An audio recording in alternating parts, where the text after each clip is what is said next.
এটি নিউজ দেখছেন প্রিয় দর্শক, আপনাদের সবাইকে আমন্ত্রণ জানাচ্ছি স্বাধীন সংলাপে। সৌজন্যে আলোক হেলথ কেয়ার অ্যান্ড হাসপাতাল, আপনাদের সঙ্গে রয়েছি আমি মুনি ইউসুফ। দর্শক, আপনারা জানেন যে এনসিপির জুলাই পদযাত্রাকে কেন্দ্র করে যে হামলা, পাল্টাপাল্টি অভিযোগ, মামলা এবং জুলাইকে নিয়ে রাজনৈতিক দলগুলোর মধ্যে যে মতবিরোধ রয়েছে এবং দূরত্ব যেন ক্রমেই বেড়ে চলেছে।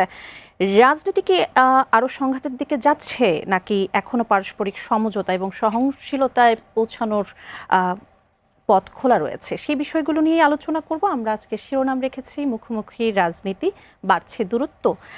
সেই প্রশ্নের উত্তর খুঁজবার চেষ্টা করব। সম্মানিত দুজন অতিথি রয়েছেন, একটু পরিচয় করে দিই। রয়েছেন জনাব মোশাররফ আহমেদ ঠাকুর, বিএনপি নেতা ও সাংস্কৃতিক সংগঠক, আপনাকে আমন্ত্রণ জানাচ্ছি। আরও রয়েছেন জনাব আলাউদ্দিন মোহাম্মদ, যুগ্ম সদস্য সচিব, জাতীয় নাগরিক পার্টি, আপনাকে আমন্ত্রণ জানাচ্ছি। আমি জনাব মোশাররফ আহমেদ ঠাকুর, আপনার কাছে শুরুতে আসতে চাই। হবিগঞ্জের পর এবার সিলেটের গোলাপগঞ্জে এনসিপির গাড়িবহরে হামলা হয়েছে এবং তারা বলছেন যে সরকারের নির্দেশনায় এমন হামলা হচ্ছে বলে তাদের অভিযোগ রয়েছে। এই যে জুলাই অভ্যুত্থানের 2 বছর পর আসলে আমরা সবাই প্রত্যাশা করেছিলাম যে জাতীয় ঐক্যের একটি জায়গা থাকবে, কিন্তু আমরা সেখানে দেখছি জুলাই পদযাত্রায় এনসিপির উপর হামলা হচ্ছে। এই যে অনাকাঙ্ক্ষিত রাজনৈতিক উত্তেজনা হিসেবে এই ব্যাপারগুলোকে দেখছেন কিনা? ধন্যবাদ আপনাকে। আপনার দর্শক শ্রোতা, অপরবিজ্ঞ আলোচক, আপনি তো উকিল মানুষ। তো দেখুন, আমি আপনাকে বলি যে ডিফেমেশন বা আপনার নামে অপবাদ দিয়ে গালিগালাজ করা, এটার সোজাসাপটা সাজা হচ্ছে 2 বছর এবং সাথে অর্থ জরিমানা। আর 323 হচ্ছে আঘাত, ইচ্ছাকৃত আঘাত। এটা হচ্ছে 1 বছর জেল, কারাগার, বিনাশ্রম কারাদণ্ড অথবা 10,000 টাকা জরিমানা। তো এখন আমি যদি আপনার বিরুদ্ধে প্রতিনিয়ত গালাগাল করতে থাকি, ডিফেমেশন করতে থাকি, আপনি যা নন তা আমি বলতে থাকি, তো আপনার ঘরের সবাইকে টেনে আনতে থাকি, তো আমার জ্ঞাতিগোষ্ঠী, আপনার জ্ঞাতিগোষ্ঠী কতক্ষণ এটা সহ্য করবে? কতক্ষণ? আপনি হবিগঞ্জের যে বক্তব্যটা, আঘাত দিয়ে দিতে হবে। হবিগঞ্জের বক্তব্যটা আপনি দেখবেন, যে হবিগঞ্জের বক্তব্যটা দেখবেন জিকে গৌস, আপনি 111-এর সময় জেলে ছিলেন, জেল টু জেলে ঘুরেছেন, আপনার স্ত্রী দুয়ারে দুয়ারে, বাড়িতে বাড়িতে, বিভিন্ন জায়গায় গিয়েছেন আপনার মুক্তির জন্য। আপনি কে চান আবার সেটা হোক? তো আমি আপনাকে বলছি, আপনার বক্তব্যটা একেবারেই যুক্তিসঙ্গত, কিন্তু আইনত বলুন তো দেখি, এই যে আপনি স্ত্রী সন্তানকে টেনে আনছেন, এনে যা না তা বলছেন, এটা মুখের কথা? আমাদের নাহিদ ইসলাম গতকাল বলেছেন যে আমাদের নাসির পাটোয়ারি সহ অন্যান্য কারো যদি বক্তব্য আইনের লঙ্ঘন হয়ে থাকে, তো সেটা আইন দিয়ে দেখা যেতে পারে। তো আমি যদি লঙ্ঘন করি, আপনি মুখের কথায় লঙ্ঘন করবেন, যে এটার অপরাধ হলো 2 বছর, আর আমি যে আইনটা লঙ্ঘন করলাম এটার অপরাধ হলো 1 বছরের, 1 বছর সাজা। তো করলে সমস্যা কি? ডিফেমেশনের সাজা তো 2 বছর। কিন্তু সেখানে তো আপনার মামলা করা হচ্ছে না, সেখানে বলা হচ্ছে যে আপনি কথা বলছেন একটি রাজনীতিতে অশোভন কথা বা শিষ্টাচার বহির্ভূত কথা হয়তো বা তিনি বলেছেন, কিন্তু সেটার পরিবর্তে কি কথার বদলে আঘাত হবে? কথার পরিবর্তে আঘাত, যেটা আঘাতটা সাজা কত? 323-এ আঘাতের সাজা কত? আমি পেনাল কোডটা নিয়ে আসছি, এই যে দণ্ডবিধিটা নিয়ে আসছি, এটা খুলে দেখেন 323-এর সাজা কত আর 501-এর সাজা কত? এই সাজাটা কার হওয়া উচিত? এই সাজাটা কার? এই সাজাটা যারা দায়ী তাদের হবে, যিনি মারছেন তার হবে 1 বছরের 323-এ, যেহেতু গুরুতর অপরাধ, মানে ভাঙে নাই, হাড্ডি ভাঙে নাই, তাইলে 325 হবে। যেহেতু গ্রিভিয়াস না, আঘাতটা গ্রিভিয়াস না, তাহলে 323-এ মামলা হবে। আর যেহেতু ওইখানে মামলাটা আপনি গালিগালাজ করছেন অব্যাহত, তো সব জায়গায় একটা করে মামলা হোক। আমি আপনাকে বলছি এই জন্য, তো আজকে 2 বছর পার হয় নাই, এখন 5ই আগস্টের 2 বছর পার হয় নাই। আমি কেউ বেশি যে আমি আপনাকে বলি যে ছেলেটাকে আজকে যে ছেলেটাকে আসামি করা হলো শাহ রাজীব রিঙ্গন, তো রিঙ্গনের আমাকে রিঙ্গন আমি জিজ্ঞেস করলাম, রিঙ্গন তুই না গুলি খাইলি, জুলাইয়ে গুলি খাইছিলি? তো আমার বাড়ি হবিগঞ্জ। তো আমি রিঙ্গনরে যখন বললাম আপনি রিঙ্গন, তখন আমাকে তার কিছু ছবি পাঠালো। তো ছবি পাঠালো, আপনি ছবিটা দেখুন কি বীভৎস, এবং এর পরে দেখুন তাকে এই অবস্থায় এই যে দেখুন শরীরে শত শত স্পিডটার নিয়ে জেলে গেলেন ছাত্রদল নেতা রিঙ্গন। তো আজকে এই জুলাইয়ে যে ছেলেটি এই জুলাইয়ে 2 বছর আগে এই জুলাইয়ে শত শত বুলেট যার গায়ে আছে, এখনও সব কিছু খোলা যায় নাই উঠা এই শরীর থেকে। তো সেই ছেলেটাকে যে আজকে যে আপনি যে হ্যাঁ দুর্ঘটনা ঘটেছে পরশুদিন, আপনি যে মামলা করলেন, আপনি তো খবর নেওয়া দরকার ছিল। আপনি তো জুলাইয়ের ন্যাশনাল নেতা, এরা পেরিফেরির নেতা।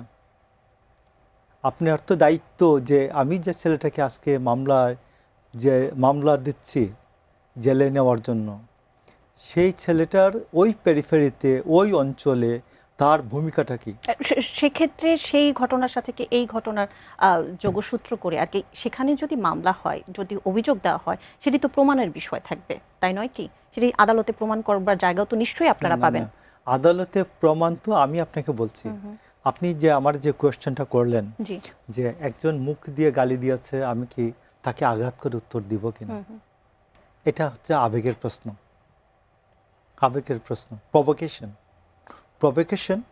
প্রভোকেশন এটা অনেক সময় প্রভোকেশনে ইভেন মার্ডারকে প্রভোকেশন কিনা, আপনি তো হাইকোর্টে যখন আপনার বিচারে তখন আপনি খুঁজেন কি প্রভোকেশন আছে কিনা। মার্ডারটা হয়েছে, এটা তো সত্য, মার্ডারটা হয়েছে লোকটা, কিন্তু এখানে প্রভোকেশন আছে কিনা। আপনি মারামারিটা হয়ে গেছে, এরপর আপনি মামলা ডিফেন্ড করবেন কি দিয়া, যে এইখানে প্রভোকেশনটা আছে কিনা, প্রভোকেশনটা যে পরিমাণ মারামারিটার থেকে বেশি হয়েছে কিনা। তো আমি আপনাকে বলছি যে নাসির পাটোয়ারি একজন জাতীয় নেতা, সার্জিস একজন জাতীয় নেতা, এবং জাতীয় নেতা তো তারা আগে জুলাই আগস্টের আগে তো ছিলেন না, 2024 আগস্টের আগে তো তারা জাতীয় নেতা ছিলেন না। তারা 2024 আন্দোলনের মধ্য দিয়ে জাতীয় নেতা হয়েছেন, এবং তাদের জাতীয় নেতা হিসাবে তাদেরই একজন কর্মী রিঙ্গন, যার গায়ে শত শত বুলেট এখনও আছে, আপনি তার নামে মামলা করে আসছেন। আপনি তো তাকে জানতে চাইতে পারতেন যে এই যে রিঙ্গন, ওর বিরুদ্ধে ছাত্রদলের পদবি হিসাবে মামলা দিচ্ছে, তো ওর জুলাই অবদানে কোনো অবদান আছে কিনা। আর তারা জুলাইয়ের যাদেরকে নিয়ে মুভ করতেছেন হবিগঞ্জে, এদের কোনো অবদান, এদের কারো গায়ে ফুলের টুকা আছে কিনা, পুলিশের ফুলের টুকা আছে কিনা, এটা বিবেচনা করা উচিত ছিল। এবং আমি যতটুকু জানি হাসনাতের সার্জিসের গায়ে এই নাসির পাটোয়ারির গায়ে একটা ফুলের টুকাও জুলাইয়ের পুলিশের ফুলের টুকাও পড়ে নাই। আচ্ছা, আমি জনাব আলাউদ্দিন মোহাম্মদ আপনার কাছে আসতে চাই যে নাসির উদ্দিন পাটোয়ারি আজকে বলেছেন সার্জিস আলমের গাড়িতে হামলার পর তিনি আজ থেকে আর কোনো কথা বলবেন না, এবং অভিযোগ করেছেন তার বক্তব্যকে কেন্দ্র করে ধারাবাহিকভাবে হামলার ঘটনা ঘটেছে। আপনি কি এটিকে রাজনৈতিক প্রতিবাদ হিসেবে দেখছেন, না আসলেই তিনি উস্কানিমূলক কিছু বলেছেন যার পরিপ্রেক্ষিতে পুরা অনাকাঙ্ক্ষিত ঘটনাটি ঘটল?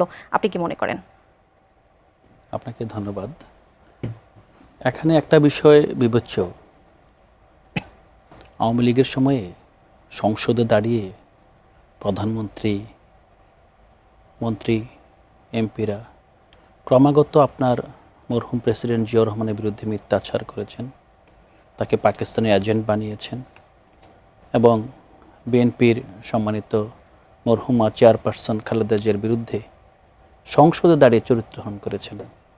কই, তখন তো বিএনপি কাউকে হামলা করে নাই। প্রভোকেশন ছিল না? ছিল তো। তারেক রহমানের বক্তব্য তো টেলিভিশনে প্রচার করা নিষেধ ছিল।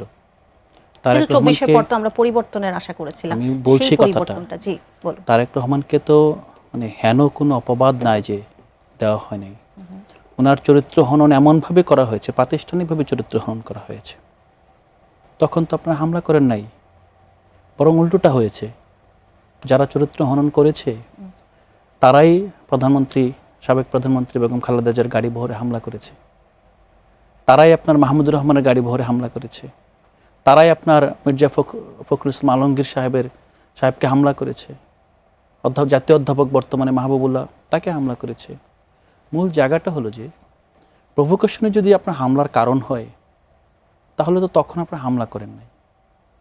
এখন প্রধান বিরোধী দলও নয়, কতিপয় তরুণ তারা সবেমাত্র রাজনীতিতে পদার্পণ করেছে, তাদের মধ্যে শত শত তরুণ প্রতিদিন বক্তব্য দিচ্ছে, বিবৃতি দিচ্ছে, টকশোতে আমরা কথা বলছি। এর মধ্যে 1-2 জনের বক্তব্য আপনার খারাপ লাগতে পারে, সেটাকে কেন্দ্র করে আপনি যে এখন হামলা করেছেন, শুধুমাত্র এক জায়গায় না, ঝিনাইদহ থেকে হবিগঞ্জ, হবিগঞ্জ থেকে গোলাপগঞ্জ থেকে আছে কুড়িগ্রাম, লাস্ট হামলাটা আপনি দেখবেন। এই যে হামলা শুরু হয়েছে, এটাকে সবটাই এক জায়গার প্রভোকেশনে হামলা হয়েছে।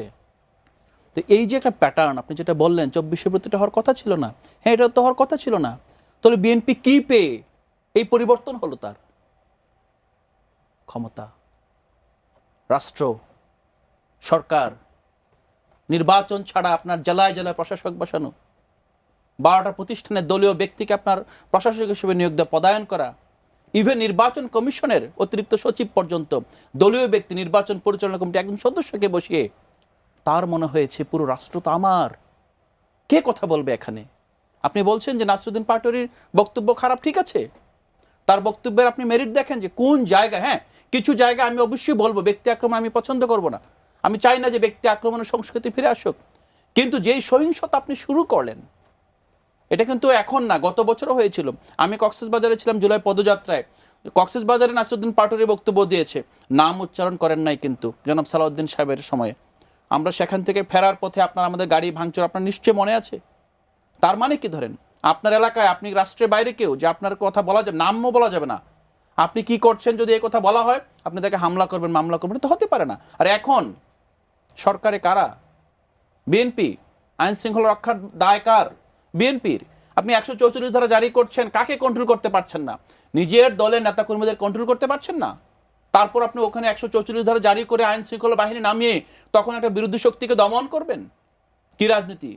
আমরা তো বিএনপিকে উস্কাতে চাই না, বিএনপিকে বলতে চাই না, আমরা চাই গণঅভ্যুত্থানের পরে বাংলাদেশে যে গণতান্ত্রিক অগ্রযাত্রা শুরু হয়েছে সেটা অব্যাহত থাকুক। 144 ধারা তো জারি হয় বিশৃঙ্খলা যাতে না হয়। কেন বিশৃঙ্খলা জারি হবে? আপনার দলের উপর আপনি কন্ট্রোল থাকবে না কেন? এই একটা দল তো আপনি নিজে, সেখানে তো 144 ধারা তো জারি হবে। একটা বিষয় দেখেন যে একটা দল তো আপনি নিজে, আপনি তো দেখেন যে এই জায়গায় আমরা সরকার এবং আইন শৃঙ্খলা বাহিনীকে আলাদা করতে চাই, কিন্তু তারা তো আলাদা না, তারা তো সামহাও আপনার এই যখন স্বরাষ্ট্রমন্ত্রী তো আপনার বিএনপি একজন নেতাও বটে।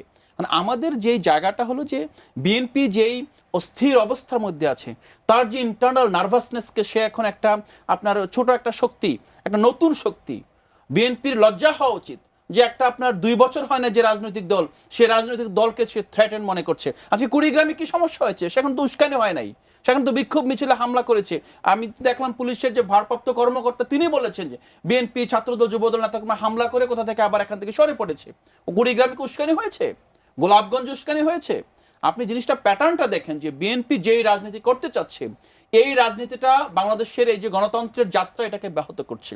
এবং বিএনপি যদি মনে করে যে তারা এই জায়গায় আপনার যেটা আরেকটা মুশাররফ ভাইয়ের একটা কথা তো আমাকে বলতেই হবে, উনি যে অ্যানালজিটা দিল যে ডিফেমেশনের জন্য 2 বছরের কারাদণ্ড হতে পারে আর হামলার জন্য 1 বছরের, তাই তো?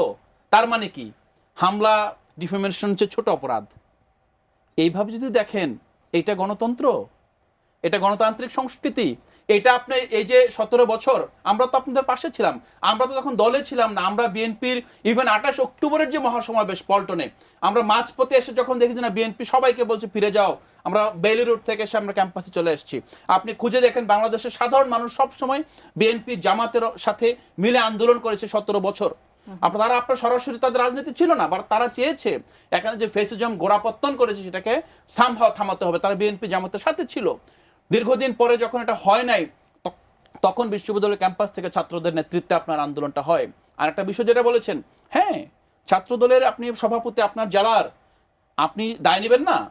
আপনার দল থেকে হামলা হবে, আপনার বিরুদ্ধে মামলা হয়েছে, তো মামলা তো একটা অভিযোগ, আমি ফর্মাল অভিযোগ করেছি, আমি তো মারতে যাই নাই। আমি যদি মারতে যেতাম তার বাড়িতে পাল্টা মব করতাম, আপনি বলতে পারতেন আপনি তাকে কেন মারছেন। আমরা রাষ্ট্রীয় আইনের প্রতি শ্রদ্ধা জানিয়ে আমরা বলেছি যে তাকেও অভিযুক্ত মনে হয়, আপনারা তাকেও একটু তদন্ত করে দেখেন যে তার ইনভলভমেন্ট আছে কিনা। জি ধন্যবাদ। আমি আবারও আসতে চাই মোশাররফ আহমেদ ঠাকুর। নাসিরউদ্দিন পাটোয়ারি বিএনপি নেতাদের বিরুদ্ধে আওয়ামী লীগকে পালিয়ে যেতে সাহায্য করার গুরুতর অভিযোগ তুলেছেন। যদি কোনো বক্তব্য আপত্তিকরও হয়, তার জবাব কি রাজনৈতিকভাবে না দিয়ে সহিংসতার অভিযোগ ওঠা কি গণতান্ত্রিক রাজনীতির জন্য উদ্বেগজনক নয় না? আমি আপনাকে বলি যে অবশ্যই গণতান্ত্রিক রাজনীতির জন্য এইরকম একটা পরিস্থিতি ভালো না এটা।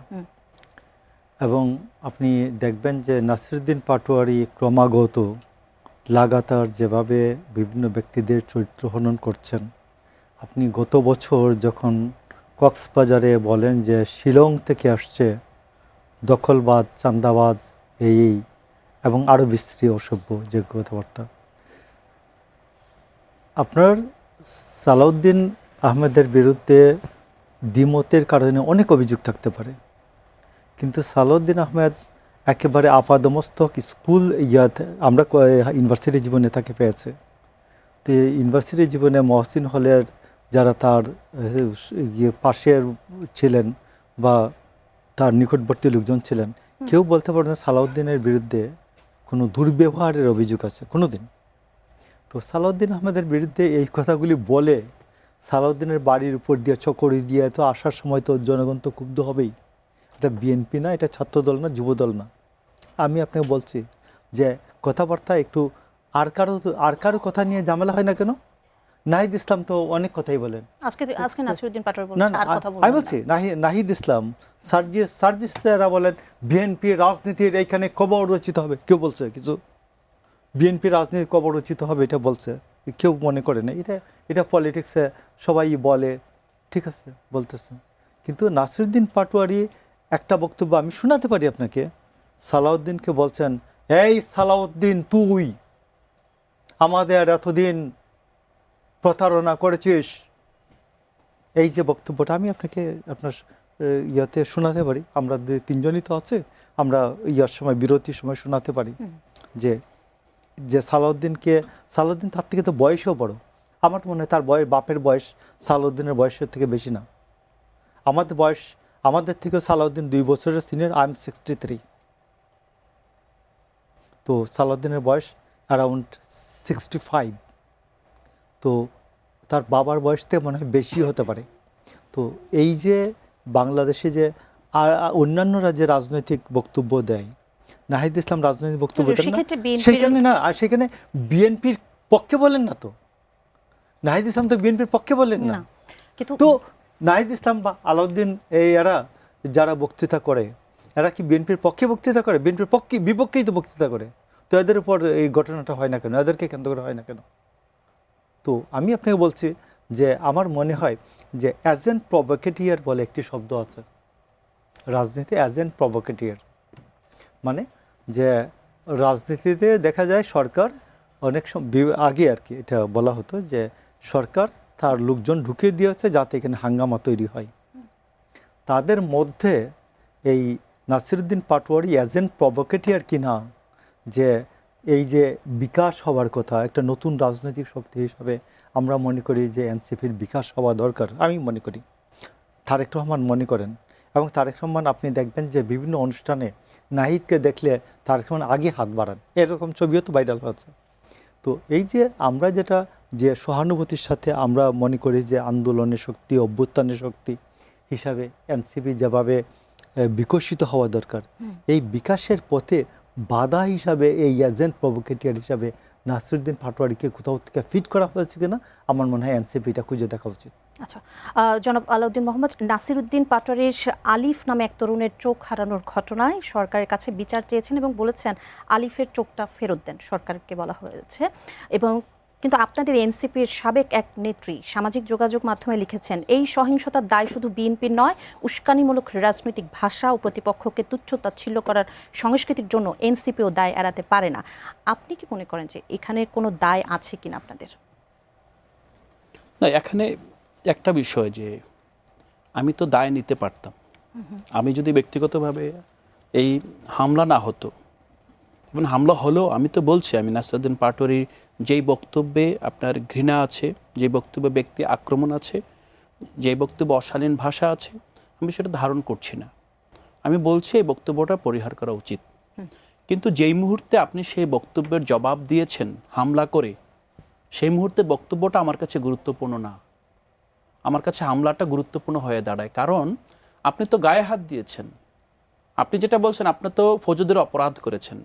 বক্তব্য যদি আপনার মনে হয় যে ব্যক্তি আক্রমণ হয়, আপনি গণতন্ত্রে ব্যক্তি আক্রমণ হতে পারে, আপনি সেটারও আপনার সুরাহা আছে, আপনি সঠিকভাবে আপনি ডিফেমেশন যেটা মামলার কথা বললেন, ধরুন আপনি আদালতের দ্বারস্থ হন।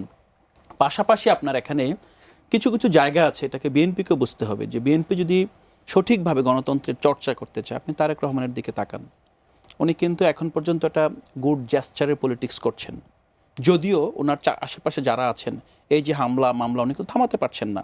কিন্তু ব্যক্তি তারেক রহমান তো সামহা ওনার যে সফিস্টিকেশনের জায়গা, আপনারা কেন যেই ব্যক্তি যার বক্তব্য পছন্দ হয় না আপনি তো ইগনোরও করতে পারেন। আপনি যার পছন্দ আপনি যদি বাছাই করেন যে আমি আসলে ফাইট করবো, আমি অথবা যেটা বললো যে নাহিদ তো বিএনপির পক্ষে কথা বলে, নাসিরউদ্দিন বিএনপির পক্ষে কথা বলে না, আপনি তো ডায়ালগের সংস্কৃতিতে আনলে আমরা যে আজকে দুদিন ধরে নাসিরউদ্দিন পাটোয়ারিকে নিয়ে কথা বলছি, এটা হয়তো বা আমরা ঢাকায় যারা একটু সিভিল বলে নিজেদেরকে দাবি করি, ফিল করি, তাদের কাছে হয়তো বা অনেক নিন্দনীয় কিংবা অনেকভাবে আমরা দেখছি। কিন্তু তৃণমূলে যান, তৃণমূলের রাজনীতিতে তো নাসিরউদ্দিন পাটোয়ারি আরও বেশি আপনার এটা উত্তাপ ছড়াচ্ছে। আপনি স্বাভাবিকভাবে এটা আপনারা একটু নিজেরা ইনভেস্টিগেট করে দেখেন। এখন আপনি তো এই যে জনগণ, গণতন্ত্র তো সবাইকে নিয়ে, আপনি কি পিক করবেন এটা কিন্তু আপনার আমার মানে এটাই সিদ্ধান্ত নেবে আগামীর ভবিষ্যৎ কী হবে। আমরা যদি পাটোয়ারির বক্তব্য পিক করি তাহলে আমাদের রাজনীতি পাটোয়ারির সেই দিকেই যাবে। এখন আপনারা আসলে কীভাবে পিক করবেন, কোনটাকে হামলা করবেন, মামলা করবেন, নাকি যারা ভালো কথা বলে যদি মনে হয় যে গণতান্ত্রিক সংস্কৃতিকে বিকাশের দরকার হয় তাদেরকে নিয়ে ডায়লগে আসেন, সেটা তো করা যায়। সো আপনি যে জায়গাটা বলছেন দায়, হ্যাঁ দায় তো আমি নিতাম, কিন্তু আমি তো এখন যে আলিফ চৌধুরীর যে চক্ষু হারানোর দায়, আমি কি দায় নাসিরউদ্দিন পাটোয়ারিকে দিব? আপনি হামলা করবেন, আপনার গণতন্ত্রের সহনশীলতা কোথায়?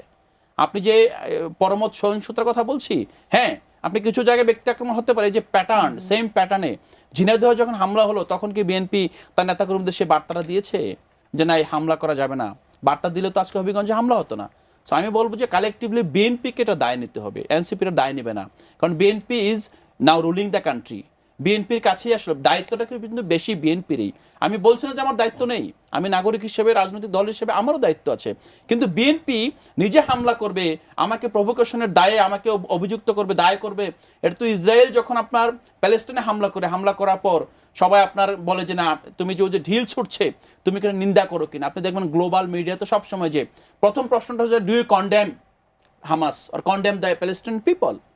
আপনি হামলা করবেন, আমি ঢিল ছড়বো না, এখন আমার তো কি আছে, আমি তো হামলা করবো না, আমি তো অন্তত আমার তো মুখের কথাই আমার সম্পদ, আমি তো এর বাইরে কিছু নাই, আমি আমার এতটুকু দিয়ে আমি লড়তে হচ্ছে। ধরেন এখন এটা দিয়ে যখন আপনি লড়তে বাধ্য করছেন তখন স্বাভাবিকভাবেই 1, 2, 3 জন অস্ত্র কাজ করবে না, নাসিরউদ্দিন পাটোয়ারিরা দাঁড়ায় যাবে। আপনি একজন পাটোয়ারিকে বন্ধ করতে চাইবেন, কালচার যদি আপনি ঠিক রাখেন একজনকে বন্ধ করে, পাটোয়ারি তো আজকে বলছে চুপ হয়ে যাবে। আপনি দেখেন যদি বিএনপি হামলা রাজনীতি বন্ধ না করে একজন পাটোয়ারি বন্ধ হবে না, বা পাটোয়ারি নতুন করে দাঁড়ায় যাবে। জি, জনাব মোশাররফ আহমেদ ঠাকুর, নাসিরউদ্দিন পাটোয়ারি অভিযোগ করেছেন যে প্রশাসন ট্রাক্টর বিপুল সংখ্যক পুলিশ মোতায়েন করে রাস্তা অবরোধ করেছে। তিনি বলেন প্রশাসন বালু বোঝাই ট্রাক নিয়ে আমাদের পথ আটকে দিয়েছে। আপনি কি মনে করেন যে প্রশাসন আসলে নিরপেক্ষ ভূমিকা পালন করেছে? এই প্রশ্নের উত্তরটা অবশ্যই আপনার কাছ থেকে নেব। একজন দর্শক আছেন ফোনে। জি দর্শক, আপনার নাম বলে আপনার প্রশ্নটি রাখুন। হ্যালো, আমি নিখিল সাহা কথা বলছিলাম সাভার থেকে। জি বলুন। মোশাররফ হোসেন ঠাকুর আমার 2 ব্যাচ সিনিয়র, ঢাকা বিশ্ববিদ্যালয়। আমি মোশাররফ হোসেন ঠাকুর ভাইকে প্রশ্ন করতে চাচ্ছিলাম, জি আমরা শুনছি, বিএনপি সংখ্যাগরিষ্ঠ সিট পেয়ে ক্ষমতায় আসছে। 5ই আগস্টের পর আমরা দেখেছি যে এনসিপি নামক দলের ছেলেরা আমাদের সমাজ ব্যবস্থার যে কৃষ্টি কালচার, বয়োজ্যেষ্ঠদের সম্মান করা, এই জিনিসটা তারা করে নাই, এবং এই না করার কারণে আজকে বিভিন্ন জায়গা তারা অপদস্থ হচ্ছে। এখন তাদের উচিত তাদের যে প্রধান উপদেষ্টা সৃষ্ট দল এই দলকে আপনার যদি প্রশ্নটা একটু টিকায় রাখতে সরাসরি হয়, করবেন। তাদের উপদেষ্টা তো এখন নাই। তা এখন উচিত হবে ওই অবস্থান থেকে তাদের সরে এসে একটু শালীন বক্তব্য দেওয়া। দুজন দর্শক আছেন ফোনে। জি দর্শক, প্রথমজন আপনার নাম এবং পরিচয় দিয়ে আপনার প্রশ্নটি রাখুন। হ্যালো। জি, আপনাকে আমি দেখতে পাচ্ছি। আমার নাম মহিউদ্দিন হায়দার খোকা।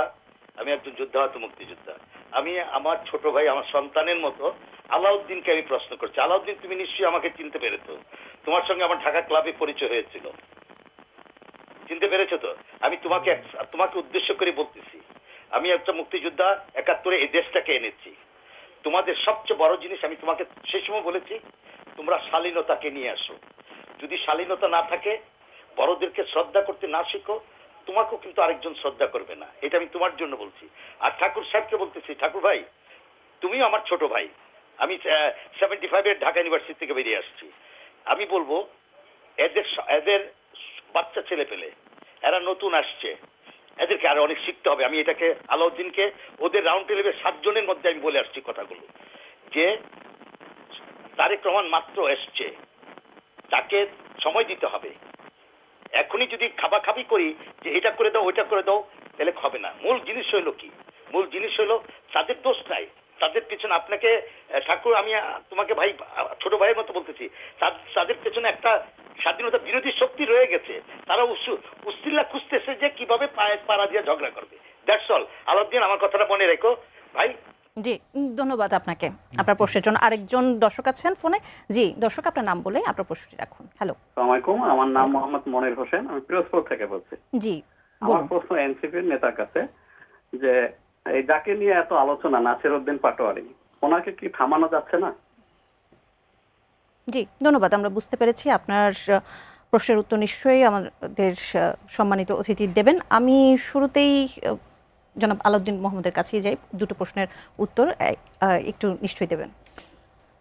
বিরতির পূর্বে যিনি প্রশ্ন করেছেন, তারপর আমার মুক্তিযোদ্ধা বড় ভাই আরেকজন যিনি বলেছেন, 3টা প্রশ্ন মূলত উত্তর কাছাকাছি, মোটামুটি একই। হ্যাঁ, তবে একটা প্রশ্ন উত্তর একটু দিতে হবে। বিরতির আগে যিনি বলেছেন যে এখন প্রধান উপদেষ্টা নেই, সো এখন সংযত হয়ে কথা বলতে হবে।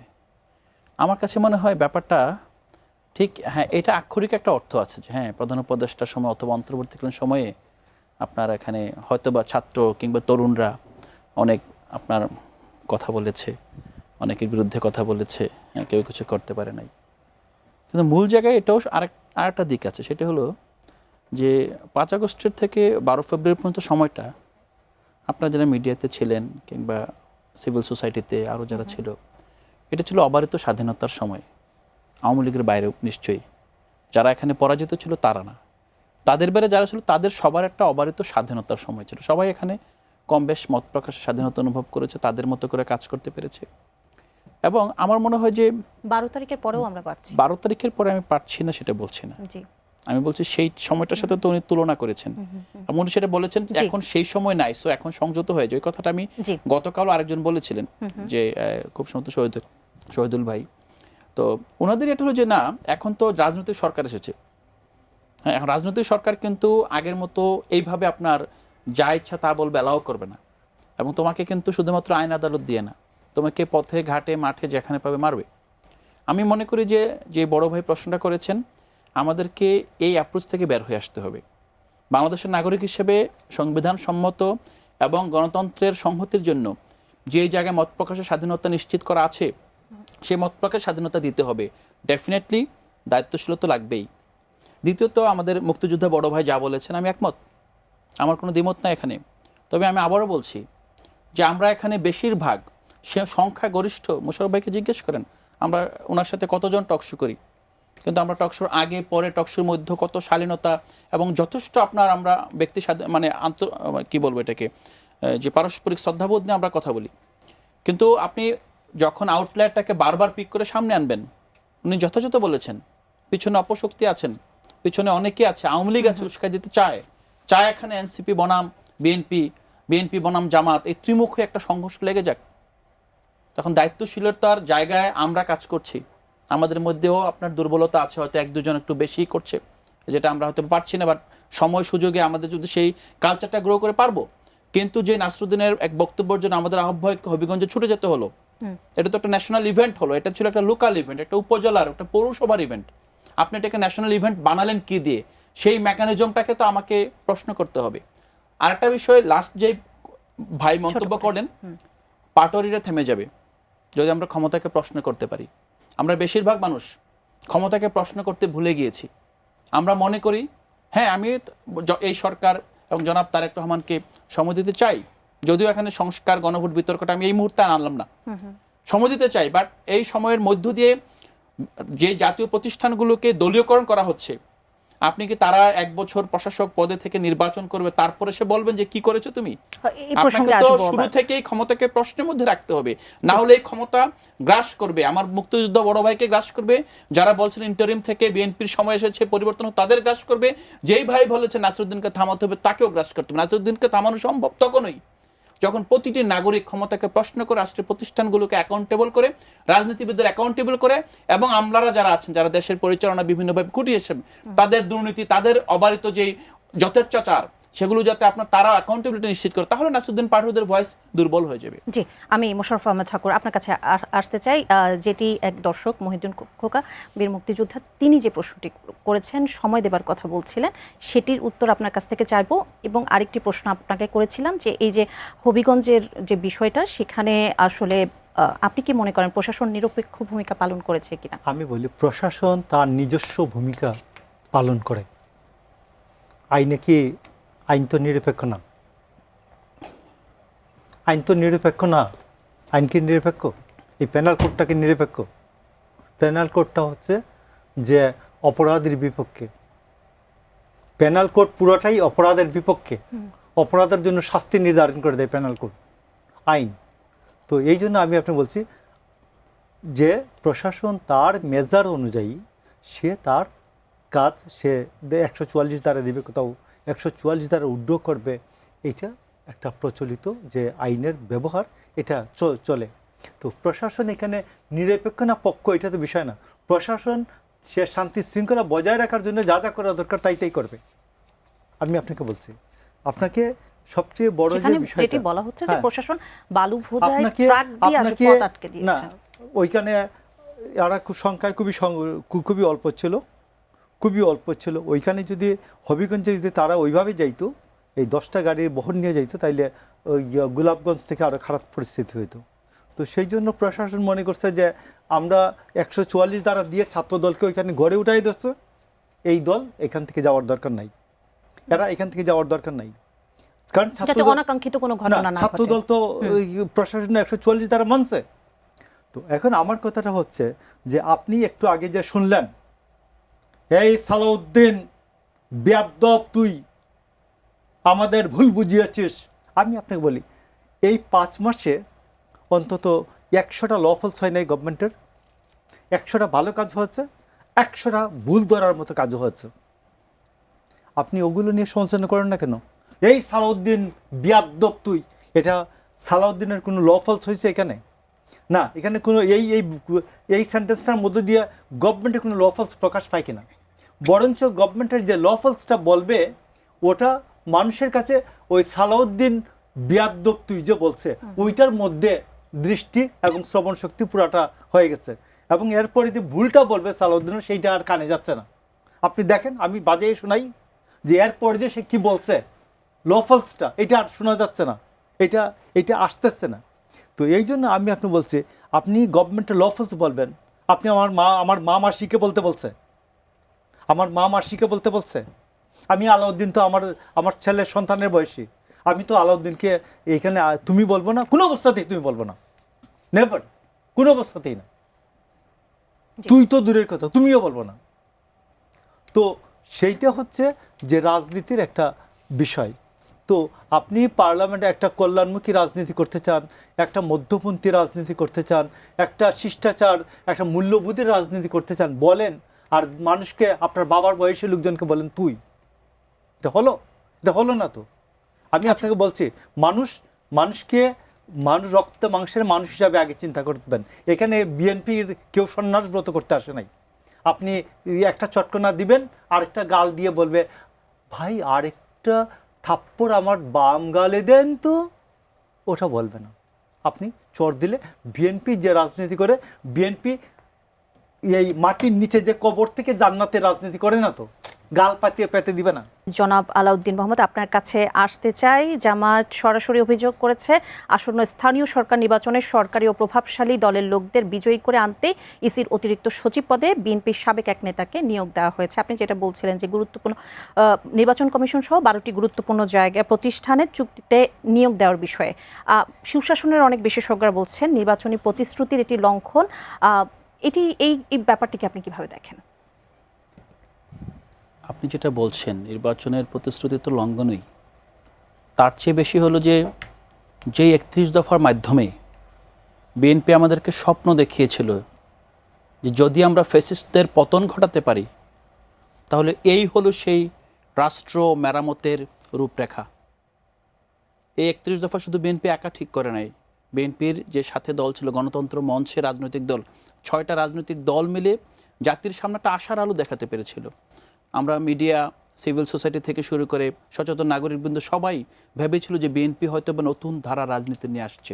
কারণ আপনারা নিশ্চয়ই জানেন যে 2009 নির্বাচন, 8 নির্বাচনে আপনার বিএনপির যেই ছিল সেটা হলো যে দেশ বাঁচাও মানুষ বাঁচাও, আর আওয়ামী লীগ তখন দিন বদলের সনদ দিয়েছিল।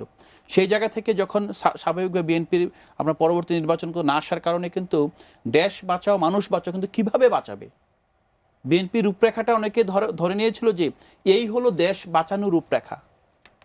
যেই বিএনপির 31 দফার প্রথম দফা ছিল যে বিএনপি সরকারে আসলে সংবিধান সংস্কার কমিশন গঠন করবেন।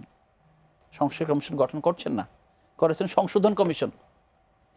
এই একই 31 দফায় ছিল যে আপনার কোথাও কোনো প্রশাসক নিয়োগ দিবে না, আপনার রাজনৈতিক যে জনপ্রতিনিধিদের স্থলে কখনোই প্রশাসক নিয়োগ দিবে না। আপনি কেন দিয়েছে? কারণ তখন আওয়ামী লীগ কিছু কিছু জায়গায় প্রশাসক নিয়োগ দেওয়ার চিন্তা করেছিল।